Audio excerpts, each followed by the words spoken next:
Jesus. All we want is Jesus. Make room for the King. Make room for the King. Let the King of Kings come. Let the King of Glory come. The Lord of hosts. The Lord strong and mighty. Cherubim, 4 and 20 elders, holy,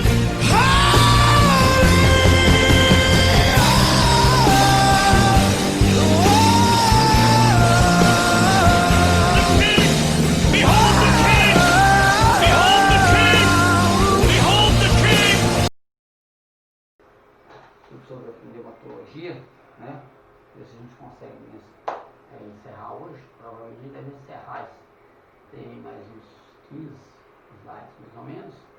Né? Nós já abordamos as questões sobre a existência do Espírito Santo, a questão da parte dele, de ser questionado na questão da Trindade. Vimos ali dentro do sistema piramidal, falando sobre a questão do Espírito Santo como Deus, Jesus como Deus, o Pai como Deus, sendo pessoas distintas, mas sendo um único Deus. Então aí a gente vai discorrer em vários assuntos, como ele age dentro da igreja, como ele age na vida do pecador, né? Como ele agiu no Antigo Testamento, como ele está agindo no Novo Testamento, como ele age no meio da igreja. Vimos a questão de que a igreja, ela se inicia, né, com a ascensão de Cristo, com a descida do Espírito Santo, e ali vai começar a história da igreja. E então isso dá-se ao seguimento até os dias de hoje, e isso vai ser consumado em toda a história da humanidade, com a pessoa do Espírito Santo agindo, até mesmo na questão escatológica, que a gente também sabe que vai acontecer o período em que o Espírito de Deus ele vai ser o agente ainda do período tribulacional, mas um agente também que estará agindo em favor daqueles que vão estar buscando a presença de Deus em meio a todo o caos, tormento. Isso aí é questão que a gente vai abordar mais na escatologia, né? Então vamos aí prosseguir aí. Então, o Espírito Santo e o pecador, né? Nós abordamos esse ponto aí, no pecador, o Espírito Santo atua no convencimento do pecado e na regeneração, né? O convencimento, o homem por si não dará o primeiro passo, né? Não dará o primeiro passo em direção a Deus. Por isso, o Espírito Santo tem a finalidade de fazer com que o pecador sinta necessidade do Salvador. João capítulo 16, verso 8, verso 11. Lembrando que em questão de dar o primeiro passo, né? Porque não é o homem que dá o primeiro passo, porque o primeiro passo foi dado por Deus quando Jesus disse: vinde a mim todos. Então essa é a ação de Deus, é o convite. Agora cabe o homem responder esse convite de Deus, aí nós já abordamos e falamos disso, né? Dá-se isso em 3 áreas: convencimento do pecado, da justiça e do juízo. Na regeneração, depois do convencimento se faz necessária a regeneração, ou seja, a mudança, né? Vai haver uma mudança de comportamento, de caráter, tá? O Espírito Santo é que faz com que nós sintamos, né, esse nojo pelo pecado, esse nojo pelas coisas do mundo. Então o homem natural, como vai dizer o apóstolo Paulo, o homem natural, ele não compreende as coisas do Espírito, porque para ele é loucura, né? Mas o espiritual discerne bem tudo. Só que nós sabemos que isso vai acontecer mediante a ação do Espírito Santo. Quando ele vai, o homem, né, o pecador, nós, pecadores, temos um contato com a palavra de Deus, temos um contato com as Escrituras, o Espírito de Deus vai pegando essa Escritura e vai tornando ela viva em nosso coração, e a gente vai sentindo a nossa miséria, sentindo o nosso pecado, e a gente sabe que precisamos de uma mudança de vida, que é onde que acontece a regeneração, né, que a Bíblia vai dizer que se aquele que está em Cristo Jesus, nova criatura as coisas velhas passaram, tudo se fez novo. Essa regeneração de uma nova criatura, ela acontece mediante a ação do Espírito Santo na vida do pecador, porque o homem de si mesmo, ele não tem a capacidade, por mais que o homem, por mais que o homem ele tenha uma conduta ilibada dentro da sociedade, ele ainda precisa ser regenerado pela pessoa do Espírito Santo. Então isso só vai acontecer mediante a ação do Espírito, né? Ocorrendo uma completa recriação, não desenvolvendo uma melhor natureza, mas uma nova natureza. Então, essa questão de melhor natureza não quer dizer que a pessoa vai deixar de ser um ser humano, né? Ah, não, eu vou deixar de ser um ser humano e vou passar a ser um novo ser criado. Não, você não é um novo ser criado. A gente é conduzido pelo Espírito de Deus, e essa condução do Espírito de Deus é que vai fazer com que nós sejamos transformados numa nova criatura. Então não é uma nova, né, nós não estamos recebendo um novo corpo, nós não estamos recebendo um novo espírito, nós estamos sendo regenerados pela pessoa e presença do Espírito de Deus. Então a gente precisa entender isso aí também, né, para a gente não cair no erro de criar uma, como é que eu posso dizer? De criar uma heresia, né? Criar uma heresia que me vá tirar do sentido real das Escrituras e me fazer lutar contra essa ação do Espírito de Deus. Só que quando as pessoas vão falar sobre essa, tem que tomar um cuidado, por quê? Porque quando nós pegamos um texto na Bíblia Sagrada, né, no livro do profeta Zacarias, que diz, nem por força, nem por violência, mas pelo meu Espírito, diz o Senhor.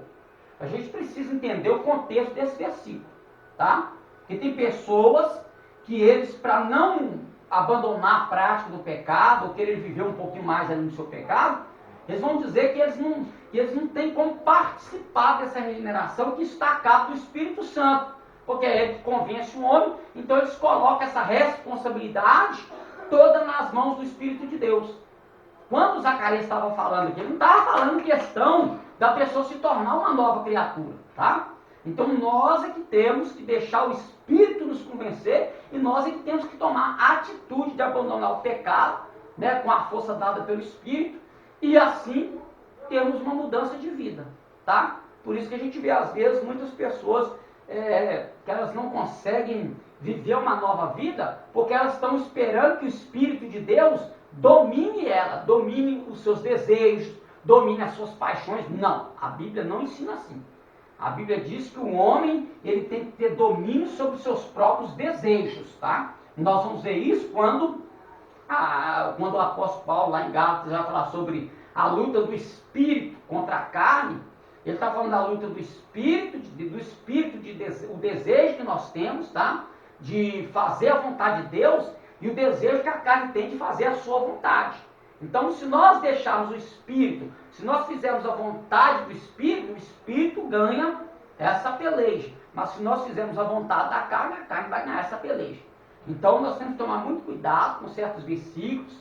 As pessoas não entendem que essa questão de não ser por força nem por violência, mas pelo meu Espírito, isso não tem nada a ver com regeneração. Tem que ler o contexto, ver o que o profeta está dizendo, para poder me colocar a responsabilidade. Depois falar, mas eu esperava que o Espírito de Deus fosse, né? Por exemplo, conhecereis a verdade, e a verdade vos libertará. Conhecer, né? Nós já vimos lá no original que conhecer é ter um relacionamento íntimo. Aquela palavra conhecer é ter um relacionamento íntimo com a verdade. Então, quando eu conheço, eu tenho esse relacionamento com a verdade, é que eu sou liberto. Tá? Então, a libertação, ela não está 100% nas mãos do Espírito de Deus. Com muito temor eu faço isso. Ela tem a participação também do ser humano. Se quiserdes ouvirdes, comereis. Eis que ponho diante de vós, escolhe. Então, o ser humano ele tem a sua parcela de participação nessa regeneração aí, tá? Agora, a carta da santificação, né? Regeneração, santificação, isso faz parte da ação do Espírito em nós. A santificação, ela vem também da mesmo modo, é recíproco. Eu atento ao chamado de Deus, eu dou vazão ao Espírito de Deus e eu deixo ele reger a minha vida. Aí vai haver uma santificação, uma regeneração, tá? Então é isso aí, as pessoas não entendem muito bem essa questão. Depois de convencido, se faz necessária a regeneração, ocorrendo uma completa recriação já ali, né? 1 Coríntios 15, 45, João 3, 5, Romanos 8, 9, 2 Coríntios 5, 17, Gálatas 6, 15. O maior problema que é vigente no nosso meio hoje é isso aí, né, senhor? A falta de pessoas que têm um comprometimento com o contexto do texto. Ou seja, o pós-texto e o antitexto. É por isso que hoje no nosso meio as pessoas pregam, falam muitos versículos isolados. Essa falta de responsabilidade, essa falta de examinar isso que o senhor acabou de falar agora. E como as pessoas que são exegetas estão sendo rejeitadas, né?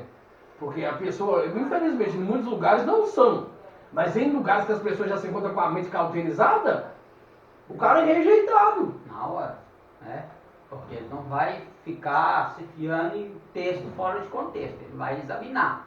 Claro que é uma falta de, vamos dizer assim, né? Quando as pessoas pegam lá o texto lá que os bereanos, né, conferiam se isso era assim nas escrituras, tem pessoas que também fazem uso dessa parte bíblica também para poder desfazer ou como é que eu vou dizer, ficar julgando uma ministração, tá? E a pessoa, ela não está ali para ouvir a ministração, está ali para julgar o pregador, para ver se tem que tomar esse cuidado também, tá? Porque senão a pessoa acaba sendo uma pessoa mecânica, ela nunca vai receber uma mensagem divina da parte de Deus na vida dela, porque ela sempre vai procurar o erro humano. Tem esse perigo também, né? As pessoas estão ali no culto, aí o pregador está falando, a pessoa está folheando a Bíblia para lá e para cá. Isso é uma falta de ética, de respeito, até mesmo com o próprio Espírito de Deus, né? A pessoa não está ali para ficar folheando a Bíblia. O camarada está pregando, ele não está dando estudo, falando, abre aí, vamos conferir. Ele não está falando isso. Se é uma ministração expositiva, a pessoa tem que ouvir, anota, mas não precisa ficar folheando Bíblia. Isso é uma falta de respeito dentro de um culto. Quer estudo bíblico? Vai para a escola dominical, vai para o culto de doutrina, lá vai mandar abrir a Bíblia, conferir versículo, mas numa ministração, dependendo do pregador, não. Tem pregador que ele usa esse tipo de mensagem expositiva e ele vai trazer um slide com um texto, ele vai elaborar um estudo para dar com a igreja, ele vai falar, abre aí lugar tal. Então, se não é incumbido, se o pregador, o ministrante, o palestrante não está pedindo para fazer isso, eu não tenho o direito de ficar folheando Bíblia, na hora que ele fala um versículo, ficar folheando Bíblia para ver se o que ele está falando está ali. Não, eu posso anotar e depois conferir. Não é ficar perdendo ali a direção. Então, não estou ali para prestar culto, não estou ali para ouvir palavra de Deus, não estou ali para ouvir voz de Deus. Eu estou ali para ver se o pregador é bíblico. Isso aí também tem um grande, né? Então, nós temos o pró e temos o contra. Tem que tomar cuidado também para não cair nesse intuito e acabar se tornando um crente frio. Eu digo frio assim na questão da pessoa não ter espiritualidade. Ele vai ser mecânico no seu folhear bíblico, tá? Aí por aí vai. Isso é bom, né? O Espírito Santo e o crente. Ou seja, habita nele, o Espírito Santo habita no crente.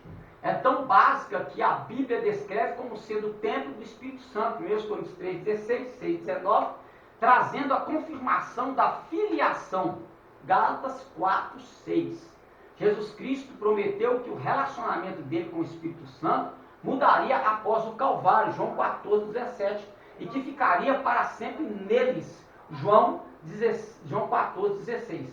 A principal função da habitação do Espírito Santo em nós é exaltar e glorificar a Cristo, João 16, 14. E o Espírito Santo irá falar de Cristo a quem ele glorifica e não de si mesmo. Esta é uma nova habitação, nunca anteriormente ocorrido de maneira geral, mantendo ao mesmo tempo um relacionamento pessoal com o indivíduo. Quando dá-se esta habitação? Inicia-se no momento da conversão, João 3, 24, precedendo assim qualquer outro tipo de relacionamento. Acho que eu voltei aqui a parte, voltei? Muito, né? Foi até bom que a gente falou algo que faltou, era no 21 aqui, ó. Santificando, né? O que o Espírito Santo faz na vida do crente? Santificando o crente. Quando ocorre a regeneração, o Espírito Santo efetua uma mudança radical, dando-lhe uma mudança radical de vida. O objetivo é que uma vida cheia do Espírito viva também no Espírito. Colossenses 3, 9. Então, andar no Espírito e viver no Espírito tem uma particularidade de cada indivíduo. O Espírito Santo ele está habitando individualmente na vida de cada cristão. A pessoa aceitou Jesus no momento da conversão, foi de coração, a pessoa do Espírito habita nele. Mas ele tem que manter este relacionamento através da santificação. né? Ele vai se regenerar, mudar o seu caráter, a sua vida, ele vai se pautar na palavra de Deus, tá? Mas ele precisa entender que se ele viver no Espírito, ele tem que andar no Espírito. Porque viver no Espírito e andar no Espírito parece que é a mesma coisa, mas não é. Eu posso viver no Espírito dependendo do ambiente, né? O ambiente que o ambiente me traz. Mas em andar no Espírito, a partir do momento que eu saio daquele ambiente, porque tem pessoas que eles entendem que eles só vão receber ou ser cheios do Espírito Santo se eles estiverem dentro de uma congregação, um local de 4 paredes. E não é assim, né? O Espírito Santo ele está em nós. Eu posso ser cheio do Espírito na rua, no trabalho, no banheiro, onde eu estiver. Se eu tiver a sensibilidade de estar no Espírito e andar no Espírito, onde eu tiver o Espírito, eu posso sentir essa presença gloriosa, eu posso sentir essa graça de Deus, né? Quantas vezes a gente está, às vezes, nem preocupado com muita coisa, e o Espírito de Deus já nos dá ali um toquezinho de uma palavra, de um versículo, uma música, e a gente sente a presença dele no ambiente sem precisar estar dentro de uma congregação, né? Então, há a parte coletiva, a presença coletiva, mas nós temos que privar pela parte individual, porque nós temos que manter essa comunhão diária com o Espírito de Deus, que é o importante para a vida do cristão, né? Muitos acham que seja afastando-se do mal, onde se for assim, provocaria um vácuo, devendo mesmo consagrar-se a Deus. Opera também proporcionando poder para vencermos a carne, onde a carne produz as obras da carne e o Espírito produz os frutos do Espírito. Gálatas 5, 22, 23. Aquele ponto lá é muito interessante, o senhor esqueceu de ler lá, a sedução. A sedução do pecado precisam ser vencidas e as tendências, os hábitos devem ser vencidos. Aqui entra não só a questão da santificação, mas também da regeneração, né? Porque se eu me deixo levar pela tendência que eu já tenho, eu sou tendencioso a isso, né? As pessoas, o ser humano, hoje lá no serviço, a gente estava falando até sobre isso. A questão do pecado e de viver no pecado. A questão do pecador e de viver no pecado. Todos nós somos pecadores, né? Mas eu deixei bem claro que se eu vivo na prática do pecado, às vezes eu corro o risco de desconsiderar, né? Então, eu tenho essa tendência, o ser humano ele já é tendencioso a pecar. Porque ele já nasce, já é concebido em pecado. Então esses hábitos, né, que são vícios da carne, eles devem ser vencidos. Então afastar-se do mal, ou seja, eu não posso viver aquela vida eremita, né, me tornar um eremita e ir lá para as montanhas, porque aqui embaixo é todo mundo pecador, então para eu não me corromper no pecado, eu vou lá para as montanhas e vou viver lá. Não, isso também não é evangelho. O evangelho é você viver em comunidade, o evangelho é você viver na sociedade, mas viver uma vida pautada no Espírito, pautada na palavra. Afastar-se do mal, ou fugir da aparência do mal, é você não dar vazão aos hábitos da carne, aos desejos e prazeres da carne, né? E as pessoas não entendem isso. O velho homem ele vem constantemente na nossa vida, mas a nossa obrigação é que temos o Espírito de Deus e que estamos em Jesus Cristo, é reprimir ele a todo tempo. Uhum. O apóstolo Paulo ele vai dizer assim que na questão de fazer o bem ou fazer o mal, né? Ele vai dizer que o bem que ele quer fazer não faz, mas o mal que ele não quer, isso ele faz, porque quando ele quer, e ele diz assim, quando eu quero fazer o bem, o mal está comigo, né? Daí ele sabe que é o Espírito de Deus, né? Ele vai dizer, miserável homem que sou, quem me livrará do corpo desta morte? Mas graças a Deus que nos dá vitória por nosso Senhor e Salvador Jesus Cristo. Porque sabe que o refúgio do pecador é em Cristo, né? Então não tem como o pecador em si escapar. Ele tem que estar em Cristo para ter a presença do Espírito de Deus para o santificar. Batizando e curando.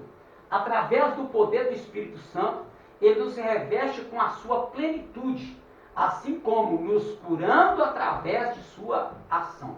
Então é o Espírito de Deus que vai nos transformar e é o Espírito de Deus que vai nos capacitar para fazer a obra de Deus. Até para servir, tem que ter a participação do Espírito de Deus.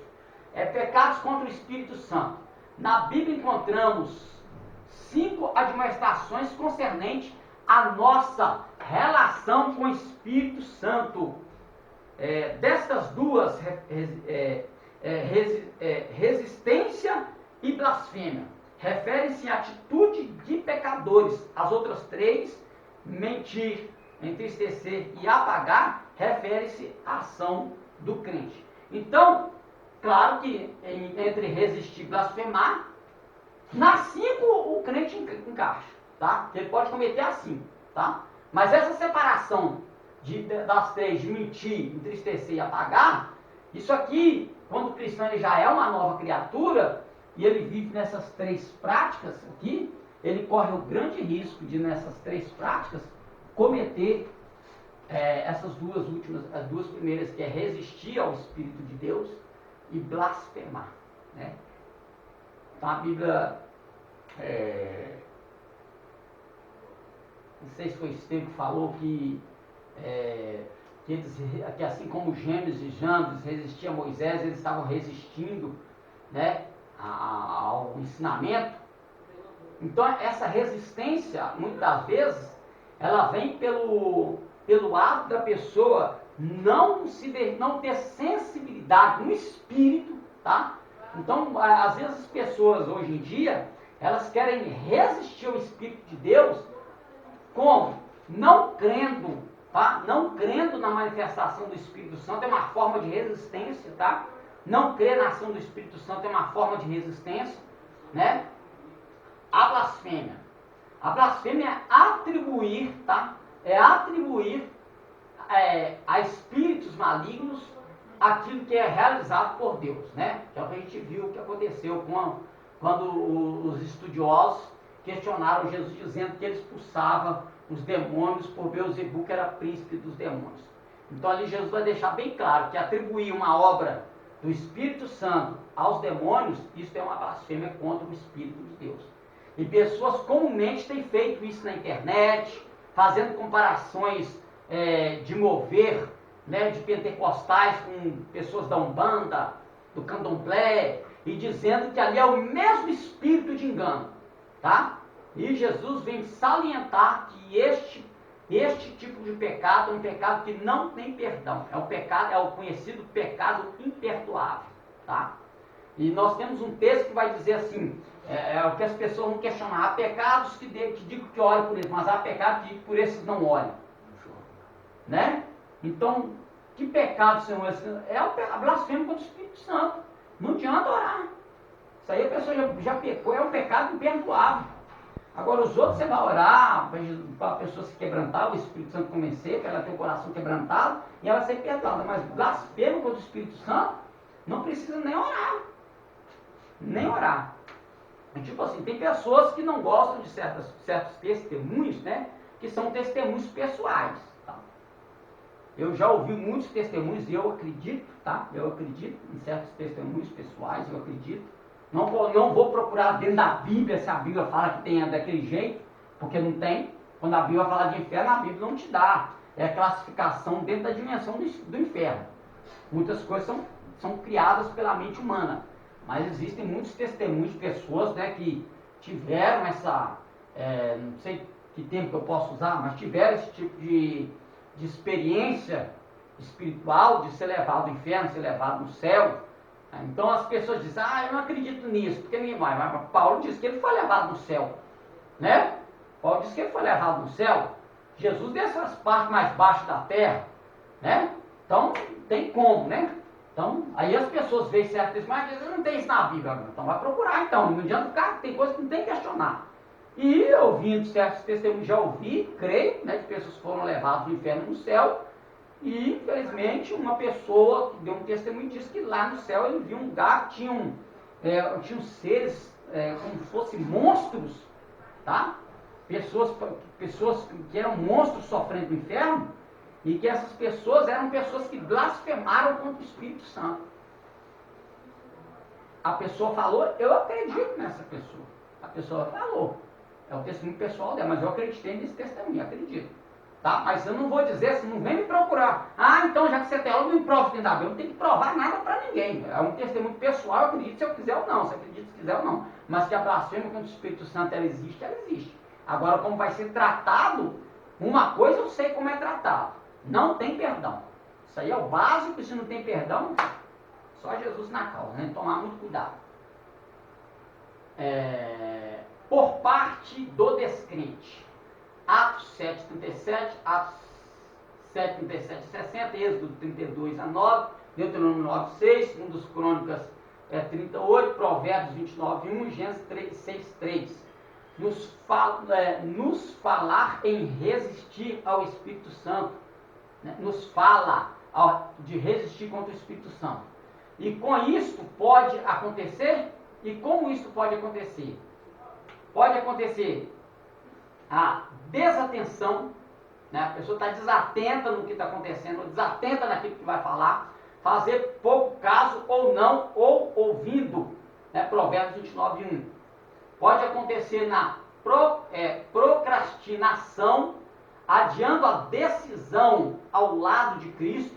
Então a pessoa vai protelando, né? Ela vai adiando essa decisão dela com Cristo, e aí entra o perigo de, nessa indecisão, ela blasfemar e a cair nesse terrível engano aí e às vezes ser rejeitada. Hebreus 2:3 é a blasfêmia, o pecado mais grave. Mateus 12:31 a 32.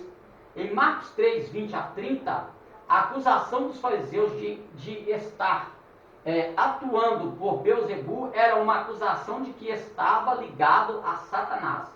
Blasfêmia, proferir deliberada e maliciosamente palavras abusivas contra Deus. A blasfêmia envolve ofender estando de modo claro e deliberado em atitude de rejeição ao Espírito Santo. Né? Então essa atitude de rejeitar o Espírito Santo, você tem que tomar cuidado, né?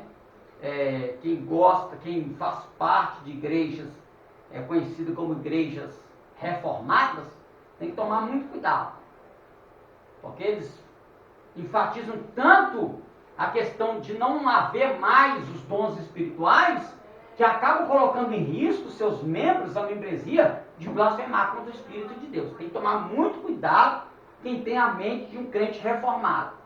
Tá? Não estou dizendo que os reformados blasfemam, estou dizendo que a forma como eles apresentam os dons espirituais, eles podem colocar a sua membresia a um risco de blasfemar contra o Espírito de Deus. Tá? Então é um grande risco isso aí. Gosto muito de certos pensamentos teológicos deles, mas tomar muito cuidado. Por parte do crente, como resistir ao Espírito Santo? Mentir a pessoa do Espírito Santo. Ananias foi culpado por essa ofensa. Atos 5, 3 e 4. Procurando a estima e reconhecimento humano, preferiu mentir trazendo a oferta enganosa. Achou esta devotadamente servindo, achou estar devotadamente servindo a Deus, mas estava no momento servindo a si próprio. Né? Na questão de Ananias e Safira, eles achavam que estaria mentindo para Pedro, mas na verdade mentiram para o Espírito Santo, mentindo para Deus. Né? Entristecer o Espírito Santo, Efésios 4, 30, 31. Entristecer é causar tristeza, ferir ou ofender. Sanders. Entristecer é uma palavra de amor. Entristecer é uma palavra de amor. Alguém pode enraivecer um inimigo, mas não entristecê-lo. Ou seja, na forma como foi colocado de entristecer uma palavra de amor, na questão de você não vai causar uma ira em Deus por entristecer, mas pode trazer sobre si um juízo. Então, por isso, né, você pode enraivecer o inimigo, mas não entristecê-lo. Mas na questão do Espírito Santo, a gente pode entristecê-lo, mas não causar ira nele. Mas esse fato também, se for para questão de blasfêmia, porque entristecer, a gente entristece o Espírito Santo com os nossos pensamentos, com as nossas palavras, a gente deixa Deus triste. O ser humano, ele deixa Deus triste a todo momento. Mas ele não traz a ira de Deus, porque ele não está, vamos dizer assim, chegando num nível de apostasia tal, que ele vai fazer uma rejeição total da pessoa de Deus, aquilo que a gente conhece como entrar para um estado de depravação total. Caráter, mente, espiritual, e aí vai, né? Então tem que tomar esse devido cuidado e entender isso aqui. Unicamente alguém que ama pode se entristecer. Este entristecimento dá-se quando o crente é dirigido por motivos carnais. Então é isso, a gente, dentro das nossas vontades, dos nossos pensamentos, a gente entristece. Mas a gente tem o quê? O arrependimento. Nós podemos nos achegar, saber que entristecemos a Deus, mas trazer de volta atar de novo esse relacionamento e continuar na nossa vida com Deus, né? Desejos e palavras ímpias, Efésios 4, né? Formas de entristecer. Desejos e palavras ímpias, Efésios 4, 29, 30. Amar as coisas mundanas, 1 João 2,15. Ingratidão, Salmo 103, 1 e 2. Falta de oração. Desonestidade, Filipenses 4, 8, Romanos 12, 17, Romanos 13, 13. Incredulidade, Hebreus 3, 2. Rebelião, Isaías 63, 10. Amargura, Efésios 4, 31. Parte B, Efésios 12, 15. João 16, 13, Apocalipse 2, 3, Hebreus 3, 7 a 8, Provérbios 1, é a falta de atenção às advertências, né?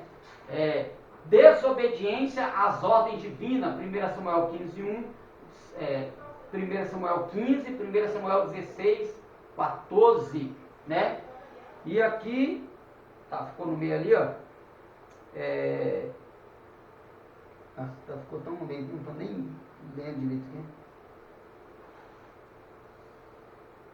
Paixões carnais e atos pecaminosos. Lucas 4, 6, Juízes 16, 7 e Juízes 20, né, a seguir. Então, isso aqui são formas que a gente entristece o Espírito de Deus, né? Podemos cumprir, e aí que são coisas que às vezes a gente está fazendo contra outra pessoa, tá? Por exemplo, amargura, credulidade não, porque amargura, desonestidade, ingratidão, né? Deixa eu ver aqui, tem mais alguma coisa aqui. Isso aqui também, paixões carnais e atos pecaminosos, são coisas que a gente comete contra o próximo. E essas coisas que a gente comete contra o próximo, elas também nos entristecem o Espírito de Deus. E as pessoas acham que elas só entristecem o Espírito de Deus se ela fizer algo contra Deus. Não, se eu faço algo contra o meu próximo, eu também estou entristecendo o Espírito de Deus, né? Eu acho que Tiago, né, que vai dizer que nós, com a nossa boca, nós bendizemos a Deus, né, que é o Criador, mas amaldiçoamos o homem, que é a sua imagem e semelhança. Então, é uma forma também de entristecer o Espírito Santo de Deus. Primeiramente, o entristecimento do Espírito Santo toma lugar o nível dos motivos interiores, e eles são dos corações e sabe o que está nele. No tempo do Novo Testamento, Paulo escreveu aos Efésios 4,30: e não entristeçais o Espírito de Deus, no qual estáis selados para o dia da redenção.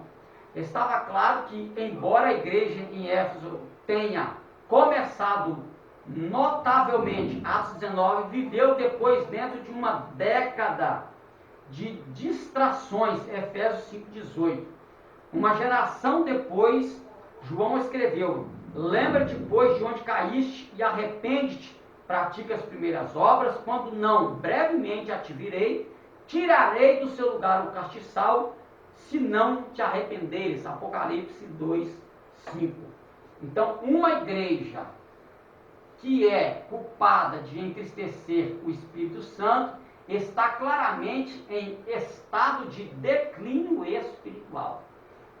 Então, se essa igreja ela já vive uma vida, vamos dizer assim, sem dar essa devida atenção ou deixar o Espírito de Deus reger a vida de toda a comunidade, essa igreja ela está correndo um sério risco, né, de produzir crentes carnais mundanos e depravados, e achando que vão para o céu, e na verdade não vão, porque não são dominadas pelo Espírito de Deus, não se deixam dominar, não se deixam ser controladas pelo Espírito de Deus, e aí vai viver do jeito que quiser, e um culto após o outro, eu vivo a minha vida e só sou apenas um religioso, né? Ou seja, eu deixei de ser um católico para me tornar um evangélico. Não passa disso a nomenclatura, né? Não há uma mudança de vida. Perigo, né? Como resistir ao Espírito Santo? Continuação. A resposta do Espírito ao evento de que ele está entristecido pelos crentes é produzir convicção. Então, quando nós somos convencidos, né? Quando nós temos uma convicção de que o Espírito de Deus é que está falando no nosso coração que tal coisa vai nos entristecer ou vai nos fazer com que nós o afastemos, não afastar na questão dele sair, porque se o Espírito Santo sair da pessoa de uma vez, aí Acabou a sensibilidade com o pecado. Acabou. Falou tudo. Acabou a sensibilidade com o pecado. Tá? Acabou. E aí a gente vai para Hebreus capítulo 6, né? Se não me falha a memória, que o escritor, olha isso, é 6 mesmo. O escritor vai dizer que é impossível, né? Que aqueles que recaíram, provaram do dom celestial, lê aí. Que é o capítulo 6 mesmo. Porque é impossível que, capítulo 6 de Hebreus, versículo de número 4, porque é impossível que os que já uma vez foram iluminados e provaram o dom celestial e se fizeram participantes do Espírito Santo e provaram a boa palavra de Deus e as virtudes do século futuro e recaíram sejam outra vez renovados para arrependimento, pois assim, quanto a eles, de novo crucificam o Filho de Deus e o expõem ao vitupério. Aí, filho, tá vendo? É aí que cai, em vez de relacionar-se com comunhão, ele ministra condenação e convicção. Então é o perigo da pessoa não ter essa sensibilidade, né? Ela resiste à voz de Deus, ela continua entristecendo a Deus e ela não está nem aí. Então, o próprio texto já está dizendo que é impossível que seja renovado em arrependimento. Então, ou seja, o coração da pessoa já se tornou um coração duro, né? É aquilo que a Escritura vai chamar o povo de dura servir. Ou seja, né? Está falando do cervical, não se curva, não se dobra, né? Então, tem pessoas que caem nesse estado. Quantas pessoas, né, só que, infelizmente, um líder que não tem um caráter moldado, tratado, não é uma nova criatura, seu liderado, filho. É o que a gente vê muito por aí, né? Tem mais igreja que parece clube do que igreja, né? Gozo, poder e comunhão, que normalmente caracterizam a vida do crente, são quebradas quando o Espírito Santo é entristecido. Então não tem mais alegria, não tem mais poder de Deus. É normal, a vida cotidiana é normal como a vida de qualquer ser humano lá fora, né? Continua habitando no crente, porém, ó, tá vendo? Continua habitando no crente, porém, dando convicção no lugar do conforto que ele normalmente oferece.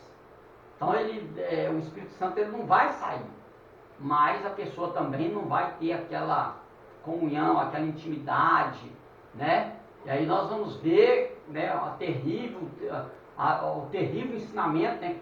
Não sei se eu posso usar a palavra errada, né? Nós vamos ver a terrível ação daquilo que Jesus ensinou na vida de quem procede assim lá em Mateus capítulo 7, a partir do verso 21, né? Vai fazer tudo em nome de Deus, mas o caminho que está indo não é para onde Deus pode ser encontrado no final da vida. A resposta e mudança para o crente está no reconhecimento, através da convicção e assim confessando deixa o estado de apatia espiritual ou o pecado que o estava distanciando e entristecendo o Espírito de Deus. Então nós temos que trazer de volta essa comunhão sempre que nós sentimos que nós estamos ficando meio fracos, meio vazios, buscar o Espírito de Deus, né? Buscar em oração, na palavra, ter uma vida de intimidade comunhão com Deus. Apagar o Espírito, claro, com uma força de expressão, né? vai conotar quase que na mesma situação de entristecer o Espírito Santo. 1 Tessalonicenses 5,19. O termo apagar significa sufocar ou extinguir, dando uma ideia de apagar o fogo e a chama. Paulo, ao escrever aos Tessalonicenses, em 1 Tessalonicenses 5, 19 e 21, quis dizer: não suprima nem subjugue expressões do Espírito Santo em sua comunhão, ou mais simplesmente, não extinga o fogo do Espírito, né? Então, suprimir é não deixar agir. Então, uma igreja que não deixa o Espírito de Deus agir, é uma igreja que ela está sufocando. Claro que é uma força de expressão, é uma metáfora usada, porque o Espírito de Deus, ele é Deus, né? É tudo aqui uma força de expressão. Paulo usando uma força de expressão, uma metáfora, para a gente entender algo que, né, para entender um pouco mais do que está acontecendo na situação, que nada mais é do que ter essa falta de comunhão com o Espírito de Deus. Não dá liberdade para ele atuar no lugar. Não dá liberdade, né? Então, assim, quando a gente tem que ressaltar também que a questão de não dar liberdade, não é que toda igreja tem que sair, cair, jogar cadeira pro alto, pular, sapatear, correr no salão, né? Pode acontecer, mas não estamos falando disso, né?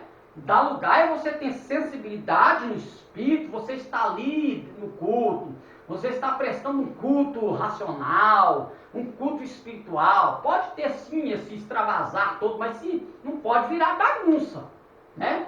Se está todo mundo do mesmo jeito, na hora que o pregador está ministrando, virou bagunça. Aí virou bagunça. Então, né? Aí nós temos que tomar cuidado, né? Que muitos pegam, né? Um texto de Efésios também, né? Que diz que os espíritos do profeta são sujeitos aos profetas. As pessoas estão dizendo, não, o Espírito de Deus é sujeito a mim. Não, senhor. A Bíblia não está falando que é o Espírito de Deus, ela está falando os espíritos dos profetas são sujeitos aos profetas. Ou seja, aquilo que eu recebo de Deus, eu posso extravasar se eu quiser ou não. Eu posso pular na hora que eu estiver cheio do Espírito e posso não querer pular. Eu posso falar a língua e posso, na hora que a língua vir, não querer falar. Porque é a comunicação do Espírito de Deus com o meu espírito. Ele não me domina para tirar os meus sentidos, né? Seria como se fosse aqui eu, né? Eu estou aqui no culto, aqui eu no culto, né? Aqui o mover do Espírito, vamos dizer assim, mas o Espírito ele está, né, em mim, no ambiente. E aí esse mover do Espírito, ele de repente ele me envolve. Ele me envolve. Mas ele não me apaga, ele não me anula. O meu espírito é o Espírito de Deus, né? O Espírito de Deus e Espírito humano. É o Espírito de Deus em ação com o Espírito humano na vida do cristão. Mas eu posso deixar com que o Espírito me alegre, traga uma explosão em mim, porque eu estou envolvido por ele. Eu posso, então, profetizar se ele me der profecia, como eu posso não profetizar se ele me der profecia, né? Por isso nós vamos ver Paulo orientando sobre os dons espirituais, que deveis todos profetizar, mas uns após o outro. Não vai ter um profetizando aqui, o outro profetizando aqui, o outro profetizando aqui, vira aquela bagunça. Não, é um após o outro. Esse profetizou, assenta, dá lugar para esse profetizar, o ambiente está envolvido pelo Espírito de Deus. E esse assenta e esse profetiza. E aí toda a igreja sabe, né? E Paulo diz que o indouto então sairá glorificando a Deus, dizendo: Deus está em nosso meio. Não é uma bagunça, tá? Não é uma bagunça, né? Então é aquele versículo que as pessoas também pegam para distorcer, né? Que maravilha, né? Que as coisas de Deus é com ordem e com decência, né? Pega também esse texto aí para falar que não tem que dar lugar, não tem que falar língua, não tem que profetizar. Aí usa os textos fora do contexto aí para poder impedir o povo também de a igreja ser edificada nos dons espirituais. Ei, Deus de poder. Perdi aqui onde é que eu estava. Aqui não suprima. expressões do Espírito Santo, não vou contar. Sander escreve, quando os métodos seculares são substituídos à ação espiritual, quando o louvor do homem é preferido ao louvor de Deus, quando o culto é dirigido pelo homem em de ser dirigido por Deus, o espírito pode ser apagado. Ou seja, isso aqui é um culto mecânico, tá? É mecânico. Não tem ação do Espírito Santo em nada. Por isso que nós temos que tomar cuidado também com a nossa liturgia. A nossa liturgia ela tem que ser direcionada, tá? Ela tem que ser uma liturgia, como é que eu vou usar a expressão? Com ordem, com decência, mas ela tem que ser espiritual. Né? Nossa regra, né, de assembleano. Como é que começa o nosso culto? Antigamente tinha meia hora de oração, não tem mais, tá? Acabou. Em alguns lugares ainda tem, mas antigamente o crente chegava lá meia hora antes para orar. Né? Salvo, viu, gente, aqueles que trabalham, mas antigamente tinha crente que nem para casa ia tomar banho, já ia direto à igreja para pegar o momento da oração. Era meia hora de oração, né? 30 minutos de oração, aí, né? Corre agora o que é normal de hoje, né? O normal de hoje, canta o hino da harpa, canta aí 2, 3 hinos da harpa, lê a palavra inicial, né? Uma oração, uma oração ali de mais ou menos 2 minutos, né? Para o ambiente do culto, oportunidades, pregação, né? Não, vou pular a parte da coleta. Aí pregação, aviso, terminou. Então, termina com aviso. Tá, eu tenho isso tudo aqui para fazer nós começamos de 19 às 21. Ou de 19h30 às 21h30.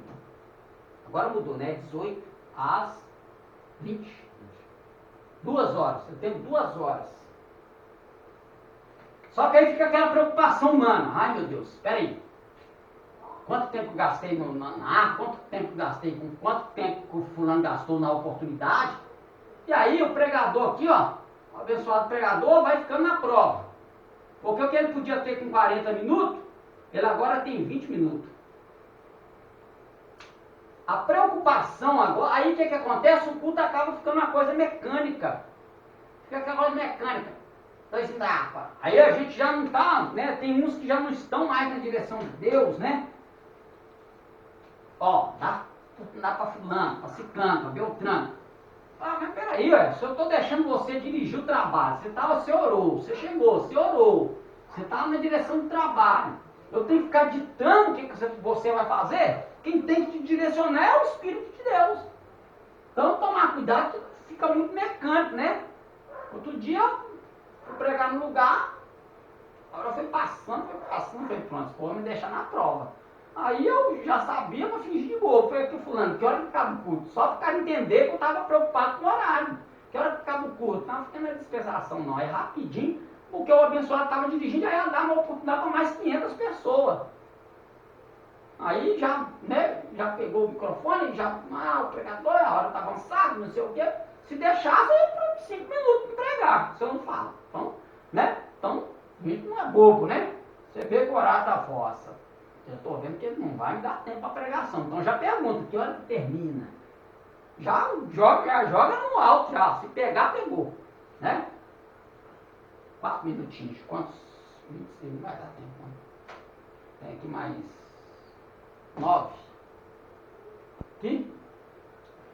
O formalismo restringe a ação do Espírito Santo e essa atitude áspera pode sufocar a operação do Espírito, o qual precisa sentir-se em casa em uma atmosfera de espiritualidade onde possa operar livremente. Então, quem vai preparar o ambiente não é o Espírito de Deus. Quem vai preparar o ambiente é o cristão. Né? Paulo vai dizer em Romanos capítulo 12, verso 1. Né? Lê para nós aí, 12:1. 12:1 ou 7:1? Acho que é 12:1. 12:1. Rogo-vos, pois, irmãos, pela compaixão de Deus, que apresentei o vosso corpo como sacrifício vivo, santo e agradável a Deus, que é o vosso culto racional. Então, quem prepara o ambiente do culto somos nós. Porque o culto não é para o pastor, não é para o pregador, não é para o dirigente, o culto não é para a comunidade, o culto é para Deus. Nós estamos ali para prestar um culto, participar de um culto de louvor a Deus, né? Então que Deus em Cristo Jesus nos abençoe. Vamos ver se na próxima aula a gente termina.